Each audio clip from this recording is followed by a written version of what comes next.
adequately fill the ventricle. So if you lose atrial kick in somebody who's compromised, whose cardiovascular status is compromised, it might cause them to go into heart failure. You remember also that when if they lose their atrial kick, it means that it's no longer possible for you to auscultate an S4. They can't have an S4 if they have atrial fibrillation, okay? Because the S4 is dependent on active ventricular filling and the presence of a concerted atrial. They point out that atrial fibrillation is associated with thromboemboli, because if the atria are fibrillating, then the blood is just sitting there. It's just static. There's stasis in the atria. You can form a clot in the atria, which can then embolize either into the cerebrovascular system, into the coronary arteries, into anywhere that the blood goes. That clot can find its way to. Okay, so they're going to embolize. They can embolize systemically.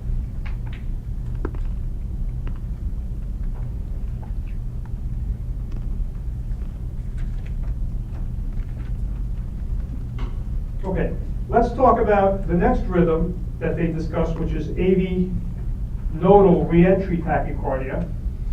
And this affords us another opportunity to talk about reentry. They point out that AV nodal reentry tachycardia involves a reentry circuit that is in the AV node. And that's depicted on figure 119 at the very top left. You see that the whole reentry circuit is contained within the AV nodes. That's why it's called AV nodal reentry tachycardia. And again, just to go through it one more time, normally what happens is you have a beat that comes down, okay, and the cardiac impulse can go slow or fast, okay? So it goes both ways, but this is faster, right? The fast arm is faster. Remember that this has the longer refractory period as well. So by the time it gets down to the other side of the circuit, okay, it would like to go this way, but it would also like to go back, but it can't go back because the slow pathway has been rendered refractory by the fact that it is conducting a beat down too. It's just not doing it as fast. So it runs into refractory tissue, so it can't go backwards. That's the normal situation, okay? If you have a fortuitously timed premature beat, okay, it gets there, let's say a PA's premature atrial contraction that gets down to this junction faster than it should. It gets there before it should. Now what happens? Remember, this has the longer refractory period, so it finds this arm of the circuit refractory, okay? It's still refractory, it hasn't had time to recover yet, so it goes this way. Well, by the time it gets to the other side of the circuit, this arm maybe has had time to recover from its refractoriness, and so now it can not only descend, but it can go up, and that sets up the circus movement, okay? So what's going to happen is like a traffic circle, if you will. It's going to be spitting impulses off in both directions. So if this is in the AV node, you're going to get electrical activation of the atria. It's going to produce retrograde P waves, and it's also going to produce QRS complexes. But you can't stop it because it's got a mind of its own now. But you see how that happens? And it depends on the fact that one of the arms is slow, one of the arms is fast. They have different refractory periods. And something has to get to that point at just the right time where it finds one arm refractory and one arm not. Yeah? Can this circuit occur both within the AV node and then also with the AV node and a pathway on the outside? It can. We're talking about now, it can happen in a lot of different ways. We said, for example, that you can see that this is the mechanism that underlies atrial flutter, and I said that was something that happens in the atria. It's a macro reentry circuit in the atria. Atrial fibrillation, multiple tiny reentry circuits in the atria. So this can happen, it can happen inside or outside the AV node, but the one we're talking about now, which is AV nodal reentry tachycardia, AV-NRT, is in the node. It's totally contained in the node, okay?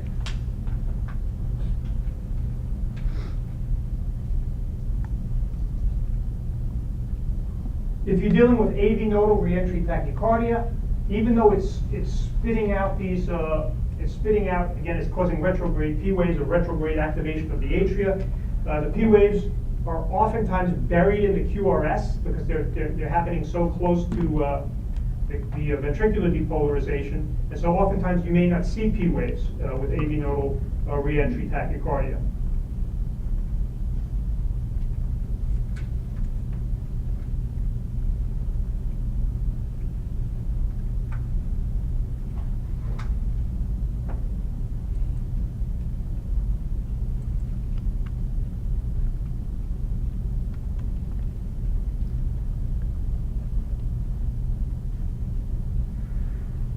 Okay, so here's the macro reentry circuit in the atria with atrial flutter.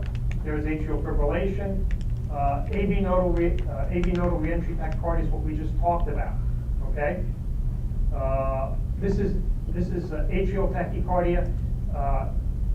They're talking here about just a paroxysmal atrial tachycardia originating from an automatic focus. We talked about multifocal atrial tachycardia and how that's also a disturbance of automaticity as opposed to reentry. Okay, let's talk about the next type of arrhythmia, which is atrioventricular reentry tachycardia, or AVRT. It's important to distinguish between AVNRT and AVRT. AVNRT is completely contained in the AV node, hence the N, okay? AVRT refers to a reentry circuit that involves the atria and the ventricles, and usually involves the AV node and an accessory pathway, okay? So, what happens here? Normally, and they're discussing one particular type of AV nodal reentry tachycardia, which could take place in the context of the Wolff-Parkinson-White syndrome. Okay, they're mostly positive, then they're mostly negative, and they're doing sort of like a sine wave thing.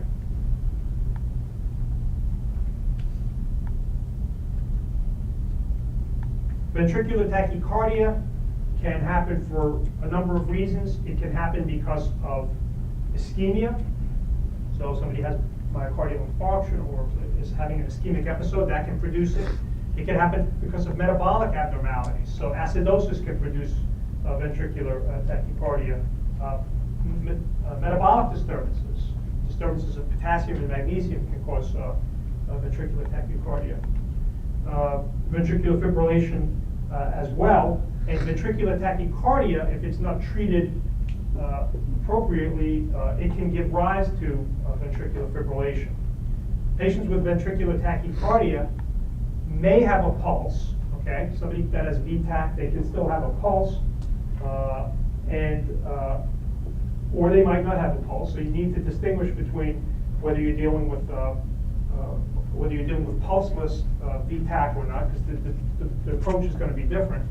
Whereas nobody with VFib has a pulse unless you've made a mistake about either the pulse or the VFib. So VFib, there's no pulse.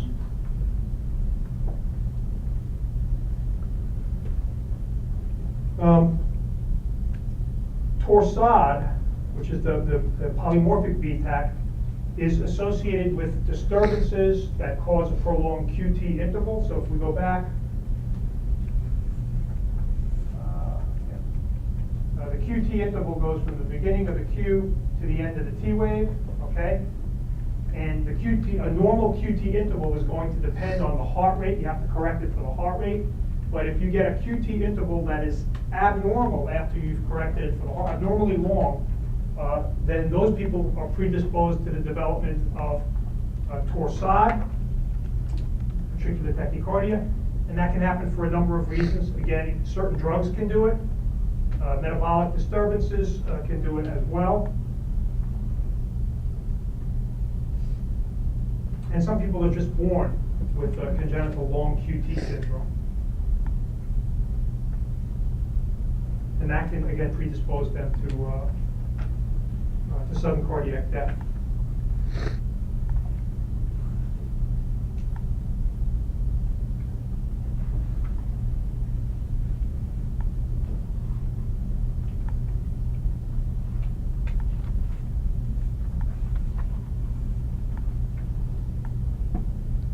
Okay, take a look at their discussion of the review of arrhythmias, because they do a good job. I would just point out a couple of things about it. They point out that atrial tachycardias can be dangerous for a couple of reasons. Remember that you get the turbulent flow and thrombus formation and embolization when they have ineffective atrial contractions. Also remember the importance of the loss of the atrial kick can lead to decreased ventricular filling. All right, any questions about any of the arrhythmias or any of the EKG stuff that we covered before we talk about the vessels of the heart? Yeah? Did you say that some people live with torsades? No, you don't live with, well, no, you don't live with torsade. I mean, torsade is polymorphic BTAC, okay? Some people are predisposed to the development of torsade for, let's say that they have a congenital prolonged QT syndrome, then they might be predisposed to the development of that. And so, you know, in the old days, they treated such patients with medications. Now they probably treat them with medications and maybe an implantable defibrillator. So, but you don't live with torsade because it's a lethal arrhythmia, just like any VTAC.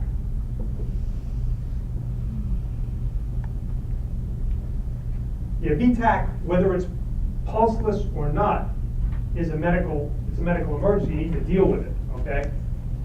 But you do need to distinguish between whether you're dealing with pulseless VTAC or VTAC with a pulse, because the approach is going to be different. You guys will study that in clinical medicine and when you take the ACLS next year, okay?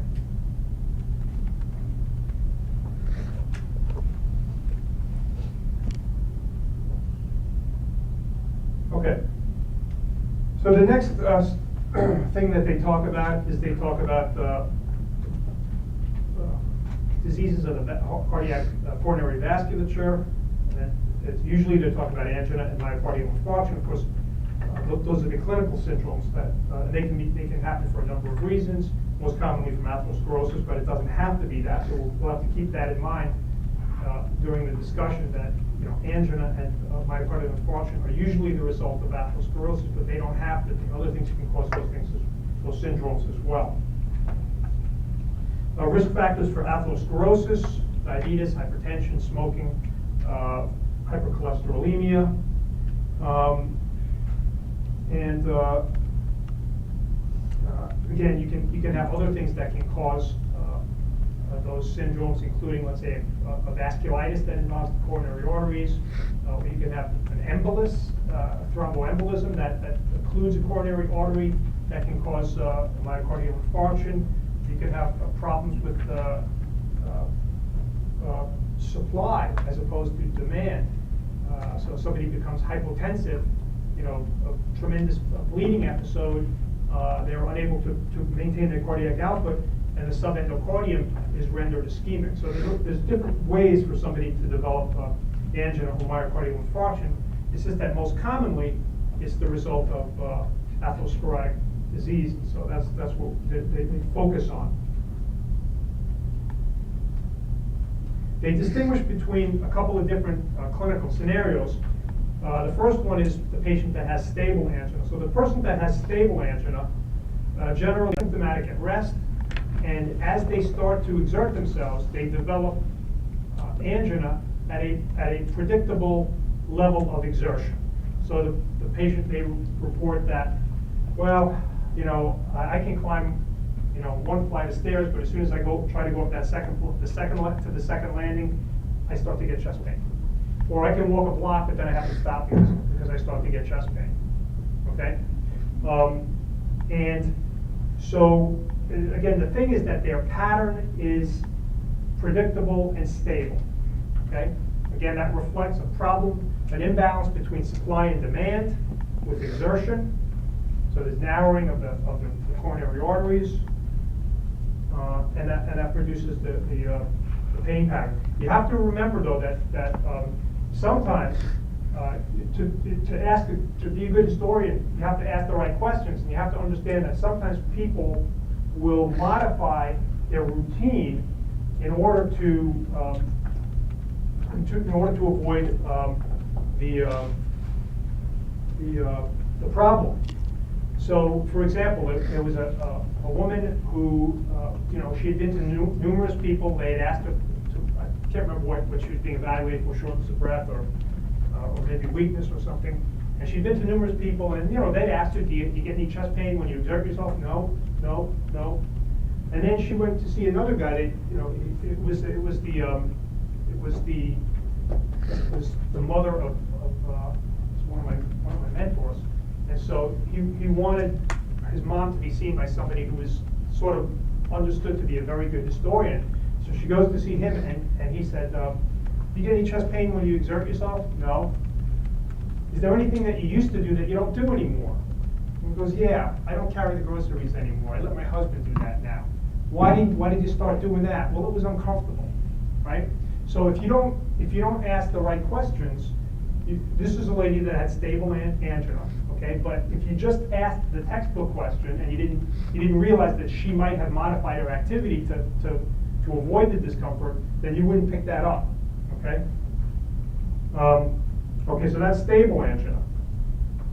Then there's unstable angina. Unstable angina refers to the patient who develops angina either at rest or at decreasing levels of exertion. So, for example, 2 weeks ago, I would get chest pain if I walked 2 blocks. Now I can't even walk a half a block and I'm getting chest pain. That's unstable. That's a change. Okay.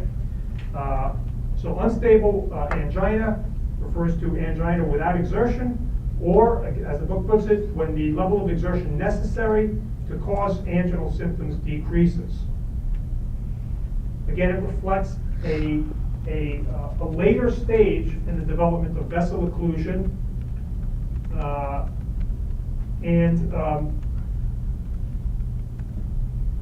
and these people need to be dealt with expeditiously to prevent the myocardial infarction, because that's going to be the next stage, okay? The next step. Myocardial infarction, as does angina, can present with chest pain. It could be they could have an anginal equivalent. They could have jaw pain. They could have pain in the left upper extremity.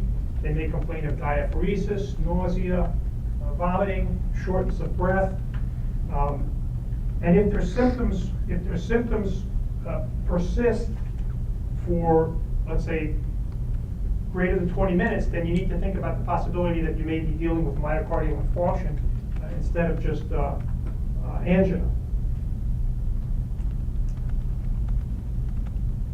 Remember that certain patients may be unable to perceive chest pain. So patients that have, they mentioned the silent myocardial ischemia in diabetics, which is a problem because of diabetic neuropathy. So silent myocardial infarction, silent myocardial ischemia is a problem in them. And then, again, just to reiterate what we said before about the fact that not all angina and myocardial infarction is the result of atherosclerosis. You can have patients, for example, that have Prinzmetal's or variant angina, can develop chest pain secondary to paroxysmal spasm of the coronary arteries, and that's going to be unrelated generally to exertion. Patients that ingest certain agents, such as cocaine, can produce coronary vasospasm as well.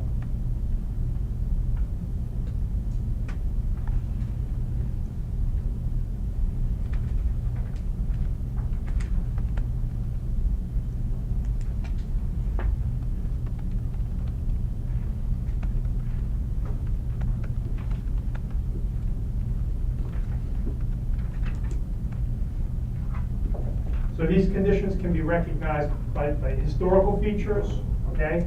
Things that the patient tells you about the way they feel. On a physical exam, I think we talked about that sometimes patients that develop ischemia of the ventricles, they can develop stiffness of the ventricles as a result of ischemia. And so you may be able to hear an S4 during an episode of ischemia where you didn't hear one before. And then, of course, EKG is going to be the way. It's going to be the way you're going to confirm your suspicions, confirm the diagnosis. and you'll talk about that in clinical medicine, and how to recognize EKG changes suggestive of ischemia, and how to recognize myocardial infarction, and how to localize myocardial infarction based on where you see those, where you see the EKG changes.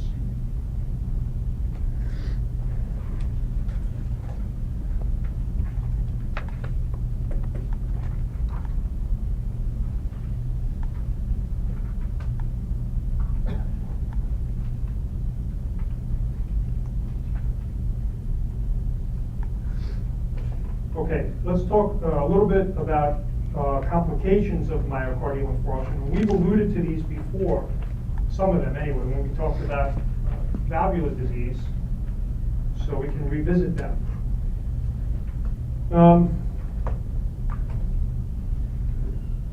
So we already pointed out today when we talked about ventricular fibrillation and ventricular tachycardia that sometimes ischemia can give rise to a tachyarrhythmia.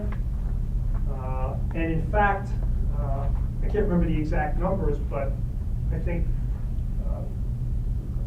50% or something like 50% of people who present with a myocardial infarction present with sudden death, right? That is a not uncommon presenting, not complaint, but presenting manifestation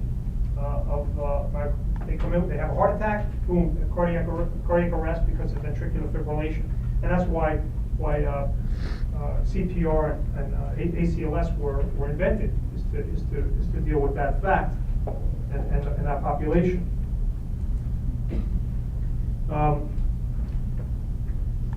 Besides the possibility of an arrhythmia, if you have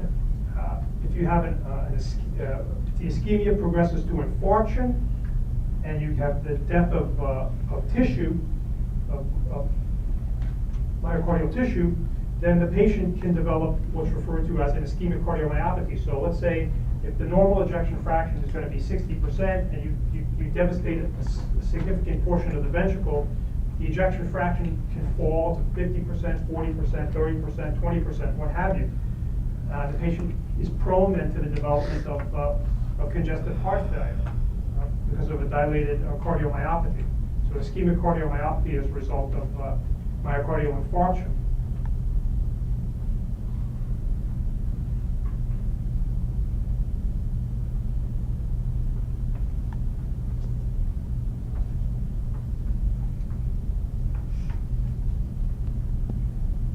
They point out that you studied the circulation in anatomy, so you know about the left main, you have the left anterior descending, the left circumflex, you know about the right coronary artery.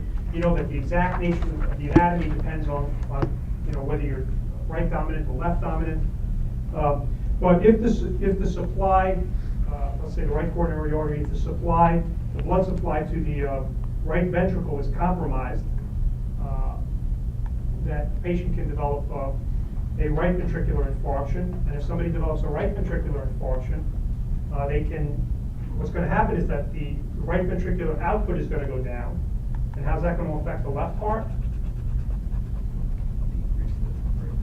Preload is going to go down, because you're not going to fill the left heart, and so cardiac output is going to go down, okay? And the way you treat these people, the way you treat people that have a right ventricular infarction is by forcing fluids to try and increase the preload of the left ventricle to maintain the blood pressure.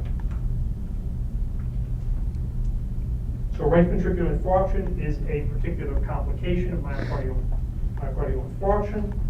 Again, it can be recognized by clinical characteristics and also on EKG. Patients, we talked about infarction of the papillary muscles when we talked about mitral regurgitation. Remember we said that you can get mitral regurgitation either from intrinsic mitral valve disease, from dilatation of the heart, which stretches the mitral annulus, or you could have mitral valve disease, problems with the leaflets like endocarditis or rheumatic fever, or we said you can rupture the chordae tendineae, or you can get papillary muscle ischemia or rupture. That's going to produce acute mitral regurgitation, which is going to produce obviously the systolic murmur, and it's going to have implications in terms pulmonary hypertension, because again, the left atrium is not going to have time to dilate, so that fluid is going to find its way into the pulmonary vasculature.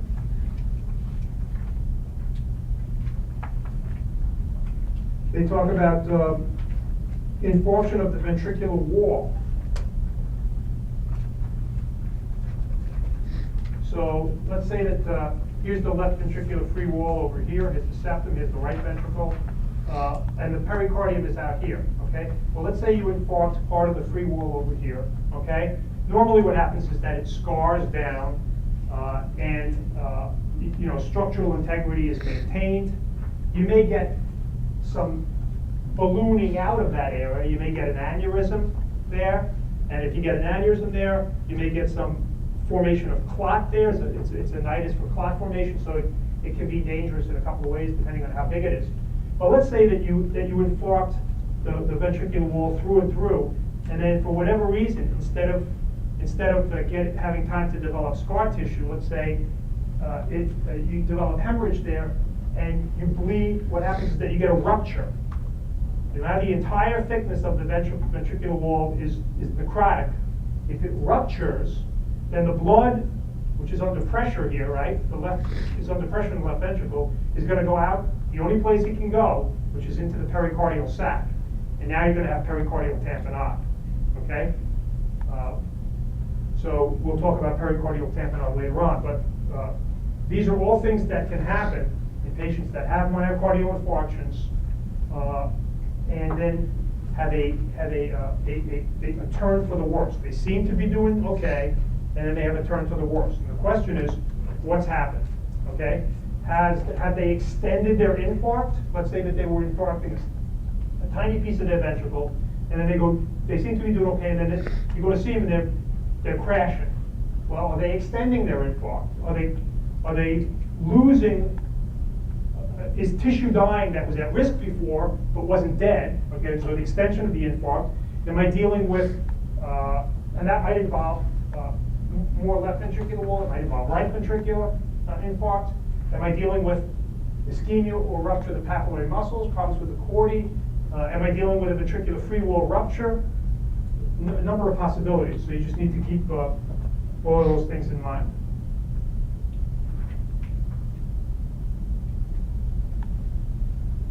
All right. We have about 10 more minutes. And then we'll stop. Any questions about any of that before we talk about treatment of the management of angina and some of the determinants of myocardial oxygen consumption?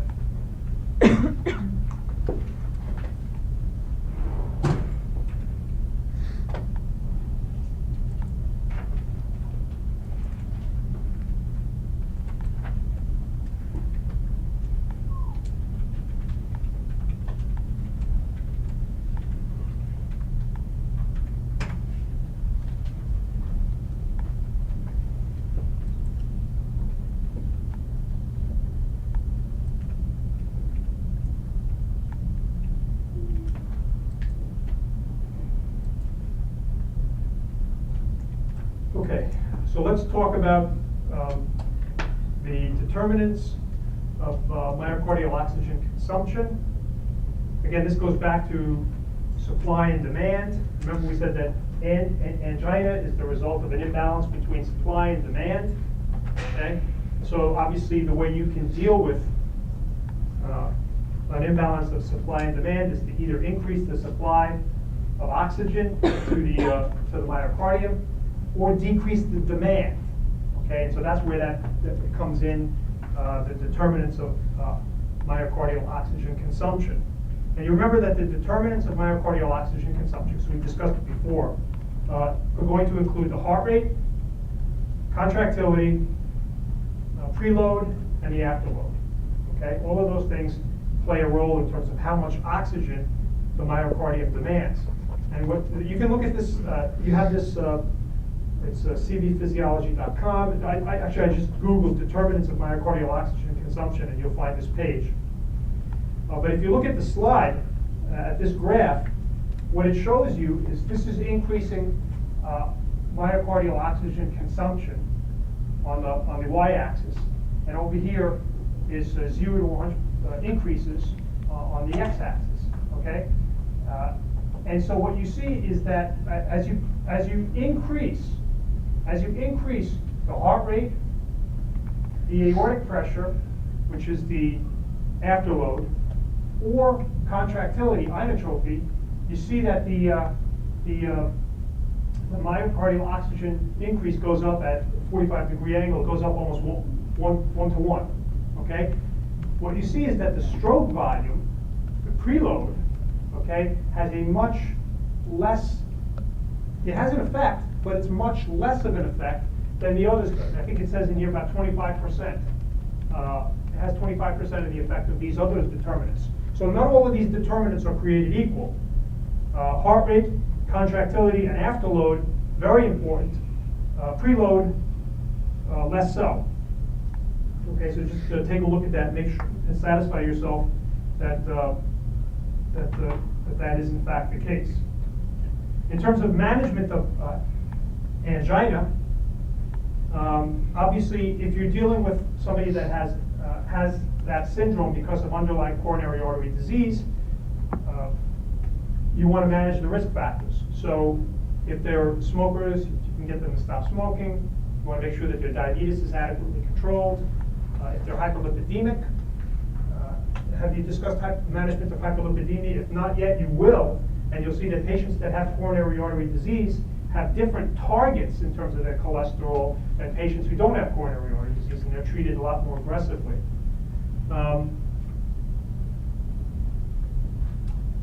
You also want to make sure that they're being treated with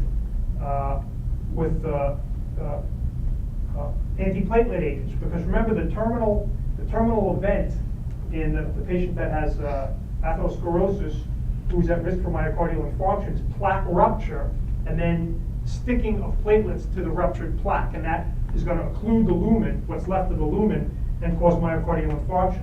So you want to use aspirin or other antiplatelet agents, again, to decrease platelet adhesiveness.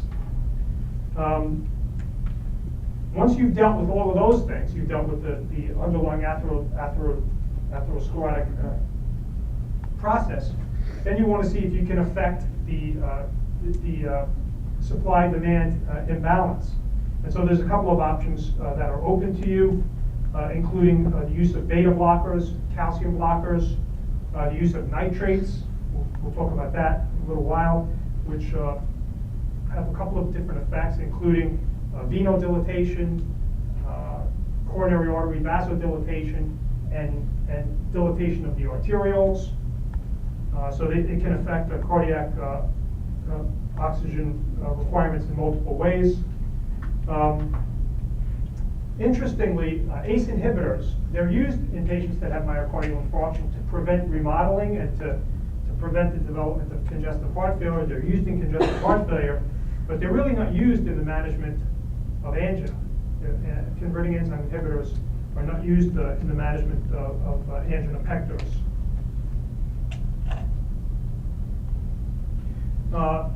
Apart from the medical options, of course, there are interventional options. So patients who have documented coronary artery disease can be referred to cardiology for angioplasty and stenting, or if they have widespread coronary artery disease and they're a candidate, they can be referred for coronary artery bypass grafting surgery.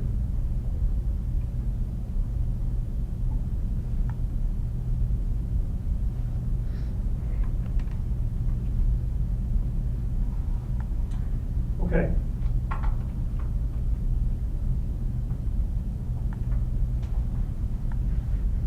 The discussion of the myocardial infarction is relatively brief. Obviously, if you have somebody that has myocardial infarction, they have a ruptured plaque, they have thrombi in place that are occluding the lumen, and so the acute management of those patients is going to be either with a thrombolytic agent to reperfuse the myocardium, to open the lumen and reperfuse the myocardium, followed by a more definitive procedure like angioplasty and/or cabbage, angioplasty or cabbage, Or it could be emergent, angioplasty instead of the use of thrombolytic agents.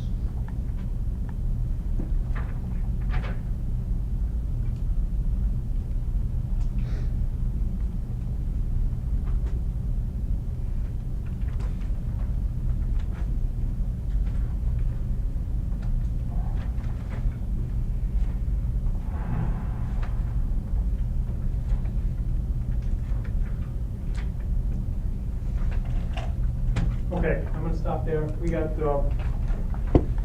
one more session, right, before you have the test? Any questions before we break? I'll see you at 1, and we're gonna do those stories today.